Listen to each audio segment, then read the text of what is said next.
चर्चे होने लगे। आइए जानते हैं। अरब कंट्रीज अपने मेगा प्रोजेक्ट्स को लेकर दुनिया भर में चर्चा में रहते हैं। अब चाहे वो सऊदी की लाइन सिटी हो, कुवैत की सी सिटी या दुबई के पाम आइलैंड और बुर्ज खलीफा। अब ऐसे में कतर ने सारे अरब कंट्रीज को पीछे छोड़ते हुए फीफा वर्ल्ड कप होस्ट कर रहा है और ये पहली बार है जब किसी अरब गल्फ को फीफा वर्ल्ड कप होस्ट करने का मौका मिला है। तो कतर के इस मास्टर स्ट्रोक ने कहीं ना कहीं दुबई को ये मैसेज दिया है कि भले ही वो छोटा देश है लेकिन दुबई से कहीं भी कम नहीं है। तो कतर ने आखिर ऐसा क्या किया कि फीफा वर्ल्ड कप होस्ट करने के साथ ही साथ पूरी दुनिया में उसके चर्चे होने लगे। आइए जानते हैं कैसे कतर ने दुबई के भी होश उड़ा दिए। सबसे पहले ध्यान देने वाली बात यह है कि कतर ने इस फीफा वर्ल्ड कप 2022 के लिए 8 वर्ल्ड क्लास स्टेडियम, एक पूरी की पूरी वेल प्लान सिटी, साथ ही साथ पूरा का पूरा रैपिड मेट्रो सिस्टम दोहा मेट्रो राजधानी दोहा से स्टेडियम के लिए बना दिया ताकि मैच देखने आने वाले फुटबॉल लवर्स को किसी तरह की परेशानी ना हो। यहाँ तक कि एकोमोडेशन यानी रहने के लिए कतर ने लग्जरियस होटल्स, विलास और तो और क्रूज शिप होटल्स के साथ ही फैन विलेज तक बनवा दिए। लेकिन क्या कतर कोई बहुत बड़ा देश है? आइए आपको कतर के बारे में थोड़ा सा बता दें। अगर हम बात कतर की करें तो कतर एक छोटा सा देश है जो कि करीब 11,571 स्क्वायर किलोमीटर में फैला हुआ है। बता दें कि भारत के राज्य नागालैंड से भी छोटा है, लेकिन पूरे अरब गल्फ में आज कतर सबसे अमीर अरबिक कंट्री है। और अगर आप पूरी दुनिया की बात करें तो पर कैपिटा के मामले में अरब दुनिया में चौथे नंबर पर आता है। आइए एक एग्जाम्पल से समझें। जैसे कि अगर इंडिया में कोई इंसान 1 लाख पर मंथ कमाता है तो ये कतर में रहने वाला सबसे गरीब इंसान की इनकम होगी। साथ ही आज दुनिया में शायद कतर ही ऐसा देश है जहां पॉवर्टी रेट 0 है। अगर कतर पर कैपिटा इनकम की बात करें तो कतर में पर सिटीजन $1,28,000 पर ईयर कमाता है, जबकि सुपर पावर माने जाने वाले अमेरिका की पर कैपिटा इनकम $62,000 एनुअली है। वहीं यूके में पर कैपिटा इनकम $41,000 है। अब आप यहीं से अंदाजा लगा सकते हैं कि कतर कितना अमीर देश है। बता दें कि कतर को बाल का गोल्ड भी कहा जाता है क्योंकि यहाँ ऑयल पाया जाता है। इसके साथ ही वहाँ की जनसंख्या भी काफी कम है। अब ऐसे में कतर की पावर का अंदाजा आप लगा ही सकते हैं। अब जैसे कि हमने आपको शुरुआत में ही बताया कि अरब कंट्रीज अपने मेगा प्रोजेक्ट्स के लिए काफी मशहूर हैं और इसी कड़ी में कतर ने एक बड़ा कारनामा कर दिखाया है। बता दें कि कतर ने फीफा वर्ल्ड कप होस्ट करने के लिए बिड किया था, जिसमें कुछ और पावरफुल देश भी थे, लेकिन 2022 का फीफा वर्ल्ड कप होस्ट करने का मौका कतर को मिला। खैर, इसमें बहुत सी कंट्रोवर्सीज भी हैं। जैसे कि साल 2010 में ही जब फीफा ने कतर की मेजबानी का ऐलान किया था, तब से ही वर्ल्ड कप 2022 कंट्रोवर्सीज में है। कतर ने अमेरिका, ऑस्ट्रेलिया, साउथ कोरिया और जापान जैसे देशों को पीछे छोड़कर होस्टिंग हासिल की। तो ये कई लोगों के लिए एक झटके जैसा भी था, क्योंकि कतर जैसे छोटे देश जिसके पास ना तो वर्ल्ड कप के लायक स्टेडियम्स थे, ना ही इंफ्रास्ट्रक्चर, तो ऐसे में कतर पर आरोप भी लगे कि कतर इसके लिए फीफा के ऑफिशियल्स को रिश्वत दे चुका है। हालांकि बाद में फीफा ने इन आरोपों की इंडिपेंडेंट इन्वेस्टिगेशन कराई थी, जिसमें कतर के खिलाफ कोई ठोस सबूत नहीं मिला। हालांकि कतर ने इन आरोपों से इनकार किया था कि उसने रिप्रेजेंटेटिव्स के वोट खरीदे, लेकिन कतर ने हार नहीं मानी और 10 साल के अंदर ही 8 शानदार वर्ल्ड क्लास स्टेडियम और इंफ्रास्ट्रक्चर खड़े कर दिए, जिसे देखकर दुनिया हैरान होने के अलावा कुछ नहीं कर पाई। द गार्डियन के मुताबिक कतर ने पिछले 10 सालों में हर हफ्ते लगभग $500 मिलियन खर्च किए। इस हिसाब से अगर 10 साल का हिसाब लगाएं तो लगभग $230 बिलियन, अगर इंडियन रुपीस में कहें तो लगभग 19,000 अरब रुपए, जिसमें 8 world class solar powered stadium, और ये सभी स्टेडियम कतर की राजधानी दोहा से 55 किलोमीटर की रेडियस में ही है।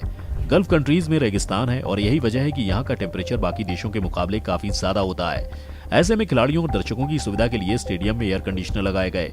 इसके साथ ही कतर आने वाले टूरिस्ट के लिए करीब 1,75,000 कमरे तैयार किए गए।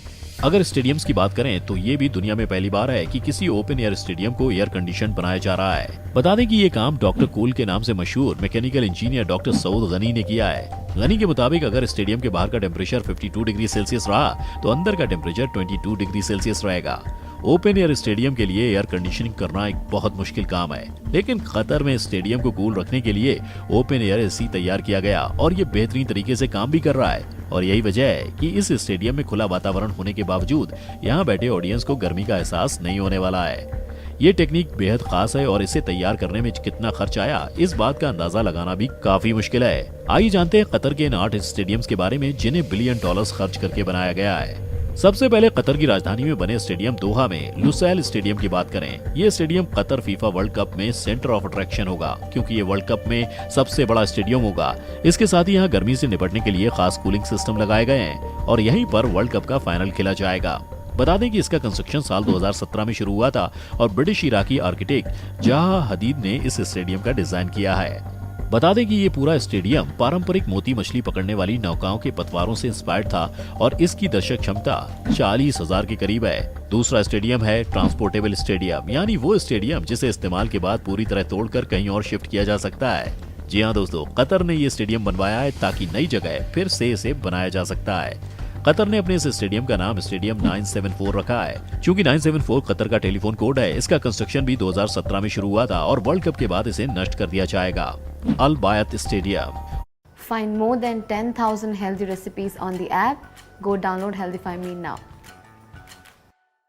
उद्घाटन मैच और समारोह अल बायत स्टेडियम पर होंगे। ये वर्ल्ड कप का दूसरा सबसे बड़ा स्टेडियम है।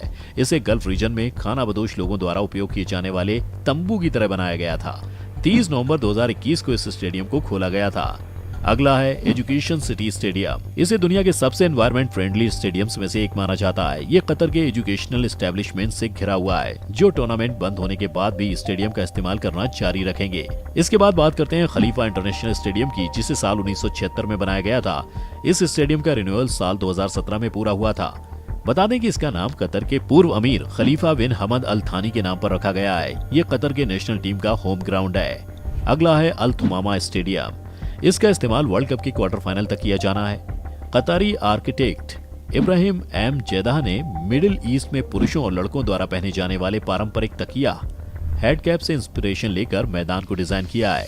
अहमद बिन अली स्टेडियम। अल रयान में अहमद बिन अली स्टेडियम का कंस्ट्रक्शन साल 2003 में हुआ था। इसकी दर्शक क्षमता लगभग 44,740 है। बता दें कि यहाँ पर America, Wales, Belgium, Canada, Iran, Japan, Costa Rica, England और क्रोएशिया की टीमें ग्रुप राउंड में अपना मैच खेलेंगी। Al Janoub stadium. Al Janoub stadium का निर्माण अल वक्रा में किया गया है, जो कि दोहा से सिर्फ 30 मिनट की दूरी पर मौजूद है। ये तो थी कतर के स्टेडियम्स की बात। जिस देश में आबादी महज 30 लाख है और जहाँ लगभग हर इंसान की कमाई अच्छी खासी है, वहाँ इतने बड़े कंस्ट्रक्शन के लिए मजदूर कहाँ से आए। दरअसल कतर में जो वर्ल्ड कप खेला जा रहा है, इसे अब तक का सबसे कंट्रोवर्शियल वर्ल्ड कप भी बताया जा रहा है। कतर को इस वर्ल्ड कप की मेजबानी कैसे हासिल हुई, स्टेडियम बनाने वाले कामगारों के साथ कैसा बर्ताव किया जाता है और क्या ये वर्ल्ड कप के लिए सही जगह है, इस तरह के सवाल लगातार उठाए जा रहे हैं। बता दें कि कतर को इस प्रोजेक्ट से जुड़े 30,000 प्रवासी मजदूरों के साथ किए जा रहे बर्ताव को लेकर आलोचना का सामना करना पड़ा है। फरवरी 2021 में गार्डियन अखबार ने कहा था कि कतर ने जब से वर्ल्ड कप के लिए बोली जीती थी, तब से भारत, पाकिस्तान, नेपाल, बांग्लादेश और श्रीलंका के 6,500 प्रवासी कामगारों की कतर में मौत हो चुकी है। Labour rights group fair square का कहना है कि मरने वालों में से कई वर्ल्ड कप इंफ्रास्ट्रक्चर प्रोजेक्ट्स में काम कर रहे थे, लेकिन कतर सरकार का कहना है कि ये आंकड़े बहुत ज्यादा बताए जा रहे हैं, क्योंकि इनमें हजारों ऐसे विदेशी लोग भी शामिल हैं जिनकी कतर में कई सालों तक रहने और काम करने के बाद मौत हुई है। सरकार के मुताबिक इनमें से कई लोग बिल्डिंग कंस्ट्रक्शन सेक्टर में नौकरी नहीं कर रहे थे। कतर का कहना है कि 2014 से 2020